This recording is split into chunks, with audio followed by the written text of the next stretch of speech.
Yeah, and also you don't want to be, say, approaching the oche with your head down as well, looking for where your feet are going to go. The easiest way to do it is just to stride up, put your foot on it, and then move it back, rather than trying to second guess where the actual step is. I think it's part of the process. There's obviously mechanisms that players go through. It's not as if you're going to throw with your foot on the oche and cause a foul throw. 14s on 70. Way more popular now. Double four does not come to Ricardo's rescue this time. This is a great chance for Woody to win a leg that he hasn't really been a part of that much. Again, it's just like leg number 4. 40. Ricardo, you require 8. Does he fear the worst now, Luke Woodhouse?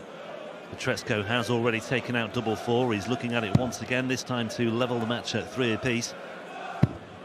And he takes it with his second dart in hand as well, and all of a sudden there is a very different gloss on this one. Luke Woodhouse looked to be in a fairly good place, even though he got away with a couple of incidents in opening up that 3-1 lead, but he's been clawed back on double four on 2 occasions by Petresco. And the German darts champion of 2023 is involved once again. Understand that when you lose, you learn more about yourself than winning. Well, he scored 40 points with his first 2 darts there. Went for the 20s, but then, of course, in so doing, was leaving himself exposed to the prospect of leaving himself a bogey number. And Petresco has rattled in a 180 for good measure, just to compound the misery for Luke Woodhouse, who has just given Petresco another helping hand, although Petresco did himself a massive favour, of course, as well. If this goes in, I can't envisage how the last 90 seconds could have gone worse for Woodhouse.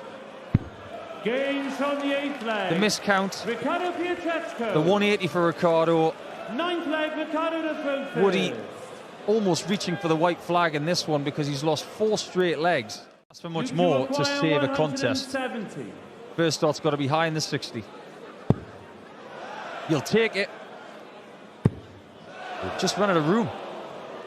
If that was 2 millimeters higher, the likelihood is that second dart is in. 130. Bullseye for good measure. 65. But it could well be the end of the road for Luke Woodhouse, because Petresco returns and he may well be on course for back-to-back 14 darters here.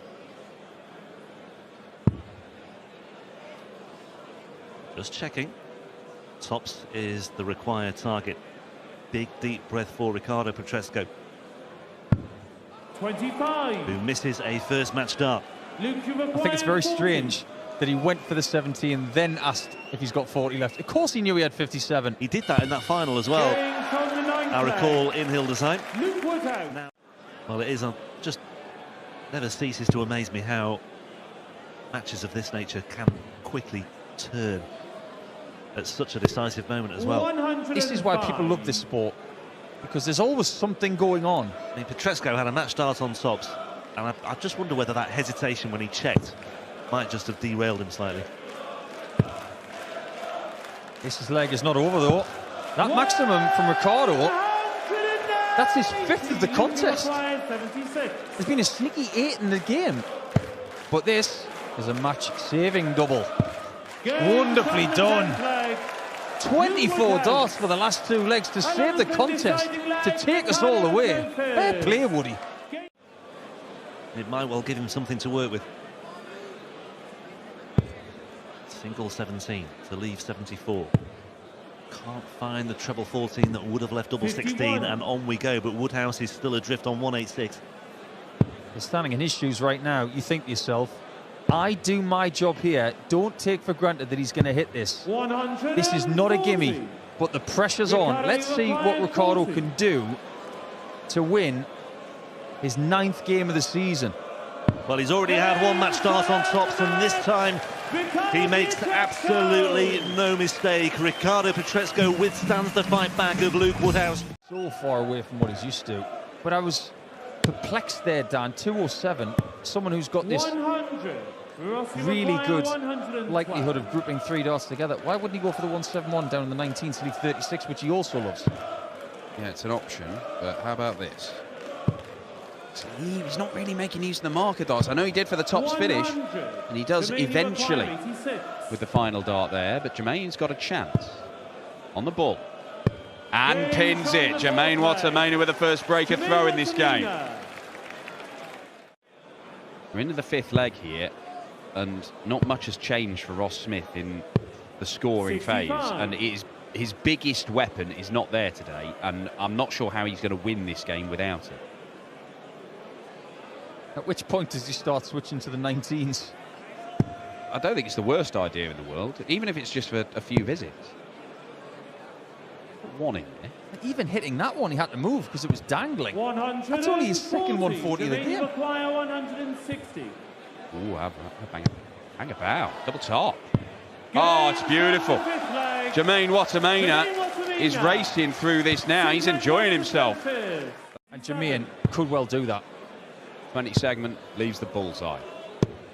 And that is so close to the match, and he knows it. Rossi requires 73. But does he have to go back to 501 again? Does this game continue? Ross himself is not bad on doubles at 50% in the match. 53. He needed the extra shot. Jermaine, you require 25. Jermaine Watermainer has not beaten a seeded player on the Euro Tour for 5 years. 17. And he still hasn't. But you would think he's going to get more chances. Not guaranteed. Ross's job from here on out is to stop Jermaine from getting more match shots. Can he do it with double five? 10. Symptomatic of how his Saturday Jermaine, has you been. require 8. It's a shocker for Smudger. And the machine gun makes him pay.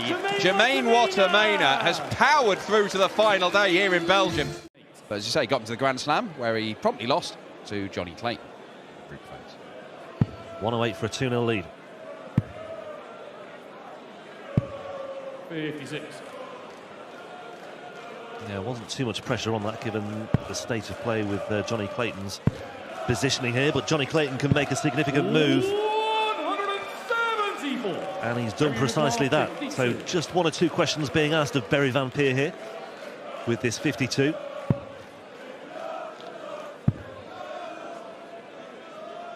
And he comes up with the necessary answers on double 8 for a 2-0 lead. Enable Van Peer to make another move, especially if he can fill this lot up. 180. Well, a timely injection of pace from Berry Van Peer gets him down to a finish of 136 on the Clayton throw. 59. Johnny at least getting the numbers right there to leave himself 170. 419s. Leave tops. 58. And he gets a couple of them. 170. Clayton got a chance here. He's got a real chance. Oh, Johnny Clayton!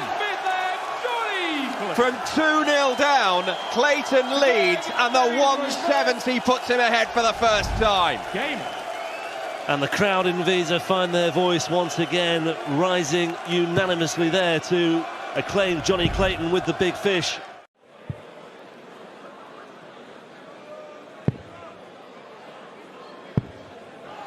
Just all coming together now for Johnny Clayton. 434. Sublime piece of approach play, on course for a 13-darter, and crucially another breaker throw. He got the break back.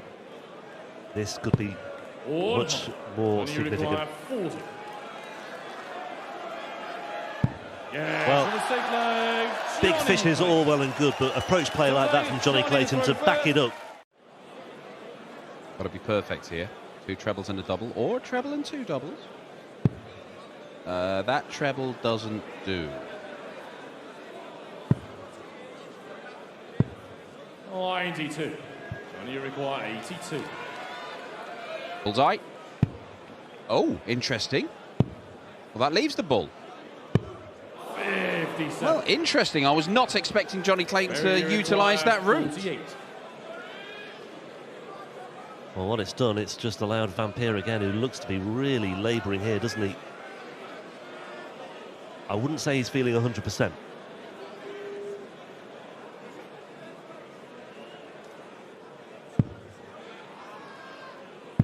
But you wouldn't know it, given the way he finished that lot off. That reaction from Barry Van Peer tells its own story as well.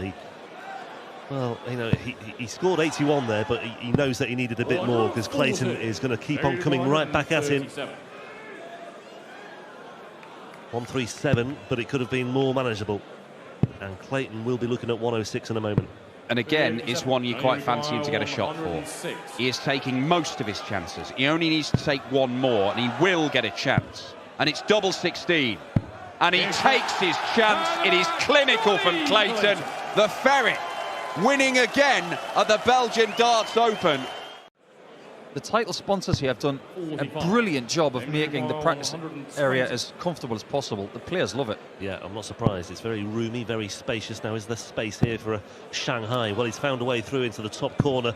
Can't find tops for the Shanghai finish. Dolan now looking at 116, having made a real hash of his attempts at double 6, double 3 and double 1 in the previous leg. Won't want to hang around too much longer. Treble 19 would have left tops. 56, and you require 40. Surely Heta. No messing around, 16 darter. That's his best leg of the match so far. But And then you require 150. Well, the monkey paradox. You read it? You read it before? I've delved into it here and there. Hang on a minute. Oh. Brendan Dolan.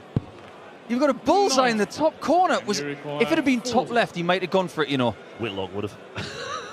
Heta tops 5-1 and another break of throw. Sorry, double 10. 35. And then you require 60. Come on then, Brendan. Bull double 5. Only joking. He's going to go 20 for tops, of course. And he loves that. That marker is perfect. Had he gone to the right-hand side of the barrel, see how those darts kick over? He can try and caress it through on the right side of the barrel, but the left-hand side closes it off. Double 2 again. He's found this already today, and he's found it once again. And Damon Heta is closing in on his place in the last 16. Yeah, there's no harm in warming into a tournament and keeping a little bit in reserve as well. Dolan we'll have a look at this 1-2-1, although if he doesn't take it out, it could well be curtains, because Heta's left himself 42, and this is to effectively keep himself in the match. Brendan Dolan, time is running out, needs this. Gets the treble 17, gets the single 20 to leave the bullseye, and having taken out the dead cat bullseye before, can't find it when he needed it. That might be that. Double 16. At a canter. Damon Heta wins again against Brendan Dolan. Might drop off a cliff, and he might end up losing this game 6-2. Who knows? But he does. You can get very excited about Ryan Searle, because he can do wonderful things. Treble 17, found, bullseye. 76. Richard, you require 106. Not to be a 12 darter. Might not even be a leg win here. Tops for Richard. Yes, we might have a game on our hands now. Great riposte there, but a needed ton plus check out there. He's just sticking around, being pesky right now, is Richard, but that single 7 scuppers that.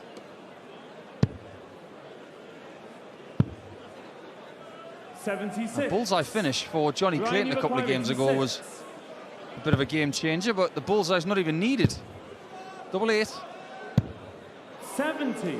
Wired shots at doubles. He's already had 40. double digits at the outer ring, and it's only like 5. And he finds himself behind once again. Ryan is the favourite to take us level after 8.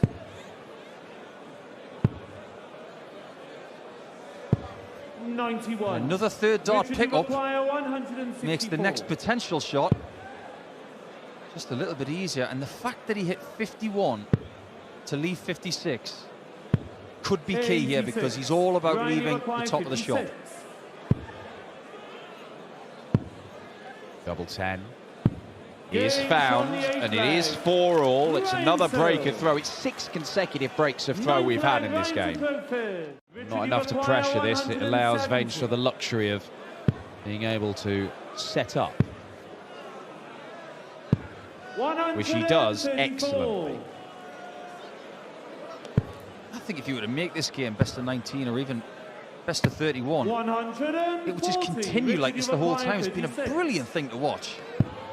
Is it going the distance?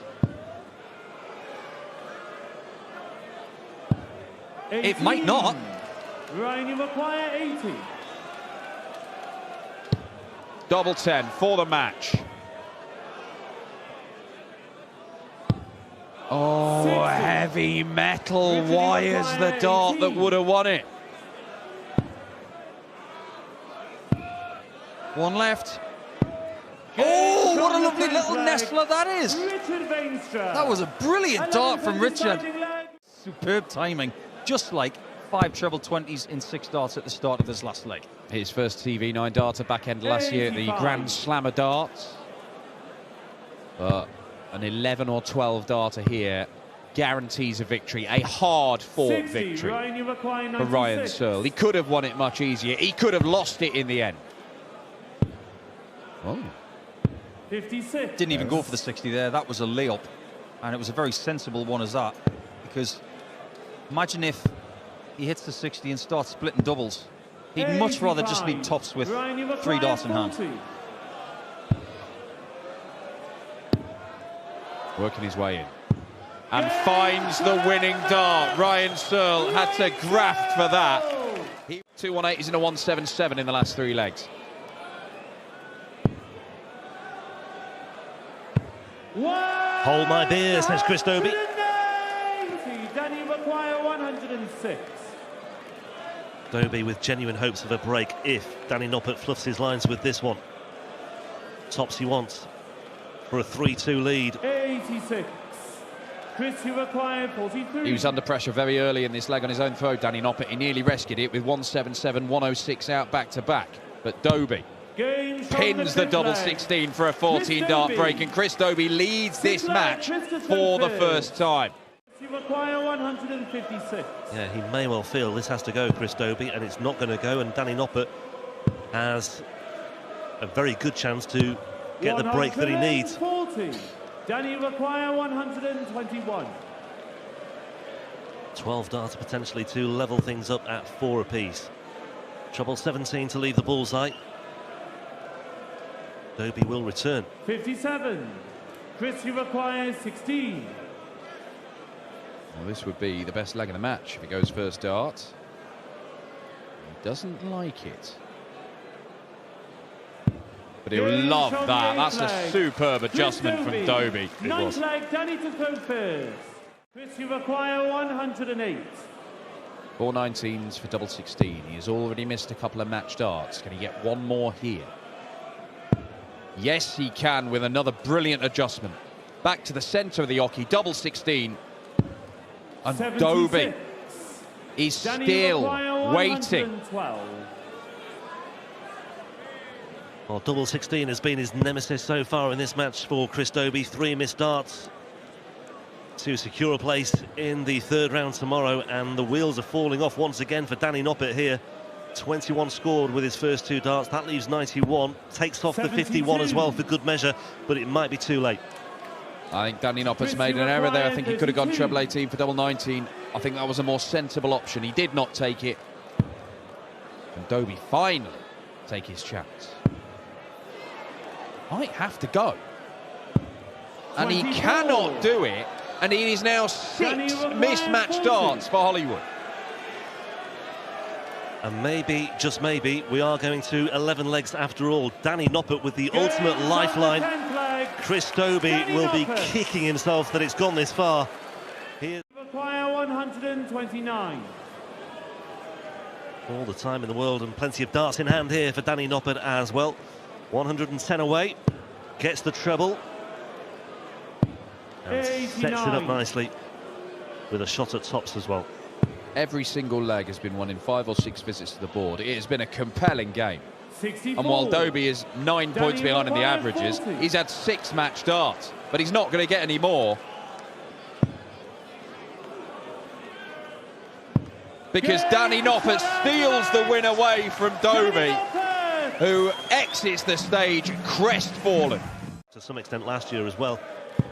But when you lay it bare over what he's been doing over 200 legs, his last 200 legs, that is absolutely phenomenal. 41. I blame Ryan Searle. Obviously knocking him into shape. And Somerset connection. I think as well, it may be something as simple as 98. Gary really required likes 40. Ryan, likes spending time with him, and it's made practice fun. It's an unlikely combination. As I know they live quite near each other, so obviously that lends itself. But Anderson narrowly missed out on perfection in the final on 2 occasions. He went close as well in the semi-final against Peter Wright. But yeah, that was an astonishing occasion. It's amazing how many times you see practice partners playing in a competitive match on a stage or in a booth in Players Championships, and they deliver great chemistry. Michael Smith against Ian White was always a good game. Now then, double 10. Good. What a skin saver that was from Gary Anderson. This is maybe one of the best wins a Swede has ever had. Well, I was going to say, even if he loses, it could be one of his best performances on the European Tour, because he's still averaging 101. That's 107. Maintained it, and he's still involved. Anderson needs the big fish. Otherwise, Harrison is looking at the break of throw that he's been craving for such a long time. It's another crack at a 1-2-1. Will be the highest finish of the match by the Swede, because I've had the 1-2-8 from Gary. It's a bullseye effort. And it's an equaliser! My word! What has Gary got to do to get rid of this guy? Belgian Darts Open. Gary wants to have a crack at either of them tomorrow. 152. Needs something significant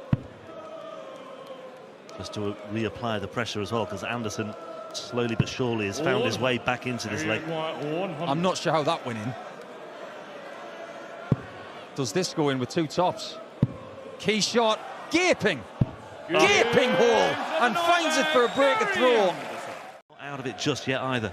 Gary's got a match-winning chance. Andreas has got to force him into hitting it. Ton 40 would be lovely. 161. It's just a ton. He's still got a chance. Anderson, though, has to slip up on 161, which he has. So Harrison will look at this 140. Wayward second dart from 83. Anderson, but he picks up the pieces with the third. 140. First dart in, second dart in, another! Oh, what's going on? What a game! What a performance from the Swede to take us all the way, and Gary is left dizzy. 61. Yeah, just lost his way with the thinking, with the counting there.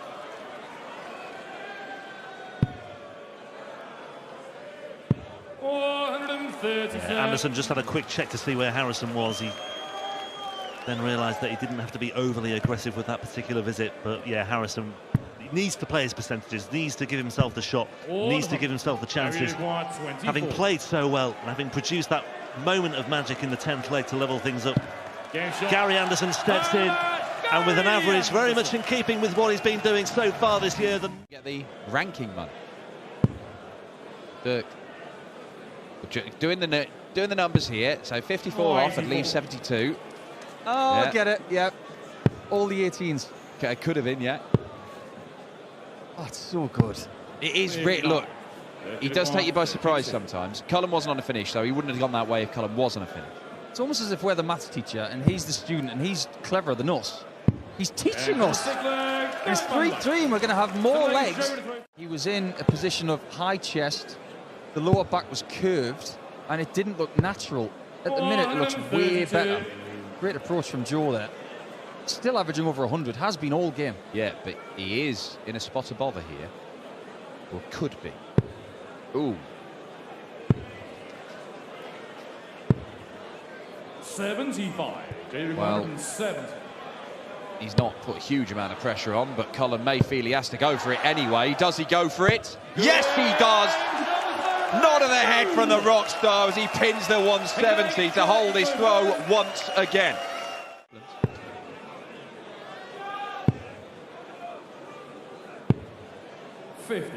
Well, surely he's got to follow the textbook on a 1-2-2. 2 routes here. We've got 25 or the 18s. Anything else? He's not going to look up his sleeve. That doesn't help. 82. They require 74. Real chance for a break of throw to give him some breathing space. Double 16. Yeah, brilliant stuff from Joe Cullen. Really is standing up to just underline his calibre. He has been such a force on the European tour over the last few years. That wavering of the shoulders that was very evident at the start of his career has almost been eliminated. 434.